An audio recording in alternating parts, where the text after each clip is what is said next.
അങ്ങനെ ദാ വിഷുവിൻ്റെ തലേ ദിവസം നമ്മൾ വീണ്ടും സാധനങ്ങളൊക്കെ വാങ്ങിക്കാൻ വേണ്ടി വാണിയംകുളത്തേക്കാട്ടോ വന്നിരിക്കുന്നത്. അങ്ങനെ അത്യാവശ്യം സാധനങ്ങളൊക്കെ വാങ്ങിച്ച ശേഷം എനിക്കൊരു ചൂല ആവശ്യം ഉണ്ടായിരുന്നു. വീട്ടിൽ ചൂല ആകെ നശിച്ചു പോയിട്ടുണ്ടായിരുന്നു.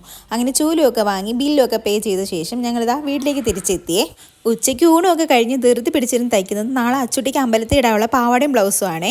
അങ്ങനെ പിന്നെ വൈകുന്നേരം ആയപ്പോൾ നമുക്ക് കണി വെക്കാനുള്ള ചക്കയും മാങ്ങയൊക്കെ ഇടണമായിരുന്നു. അങ്ങനെ അതുമൊക്കെ പോയിട്ടേ അങ്ങനെ നമ്മളിതാ രാത്രിയായപ്പം എല്ലാ ജോലികളും ഒതുക്കി വീടൊക്കെ വൃത്തിയായി അടിച്ചു വാരി തുടച്ച ശേഷം കണിയൊക്കെ ഒരുക്കി വെക്കുകയാണേ. ഞാനൊരുവിധം എല്ലാ ഫ്രൂട്ട്സും വെജിറ്റബിൾസും ഒക്കെ കണിയിൽ വെക്കാറുണ്ട്. കൂടുതലും വീട്ടിലുണ്ടാകുന്ന സാധനങ്ങളുണ്ടെങ്കിൽ അത്രയും നല്ലതാണ്. അപ്പം നമുക്ക് ഇപ്രാവശ്യം കുറച്ച് സാധനങ്ങളൊക്കെ വീട്ടിലുണ്ടായിരുന്നു. മത്തങ്ങ, മാങ്ങ, ചക്ക അങ്ങനത്തെ സാധനങ്ങളൊക്കെ അതൊക്കെ ഞാൻ വീട്ടിൽ നിന്ന് തന്നെയാണ് കേട്ടോ വെച്ചത്. അങ്ങനെ എല്ലാം കഴിഞ്ഞെന്ന് വിചാരിച്ച് നോക്കുമ്പം എന്തോ ഒരു കുറവ്. നോക്കുമ്പോൾ കൃഷ്ണന് മാല കെട്ടിയിട്ടിട്ടില്ലായിരുന്നു. അങ്ങനെ പിന്നെ തുളസി വെച്ച് മാലയൊക്കെ കെട്ടിയിട്ട ശേഷം വിളക്കൊക്കെ റെഡിയാക്കി വെച്ചേ. അപ്പം നമ്മുടെ കണിയൊക്കെ അങ്ങോട്ട് റെഡിയായി. നാളെ രാവിലെ ഇനി എഴുന്നേറ്റ് കണ്ടാൽ മാത്രം മതി. അപ്പം ഇന്ന് അത്രയുള്ളൂ. Tata bye bye.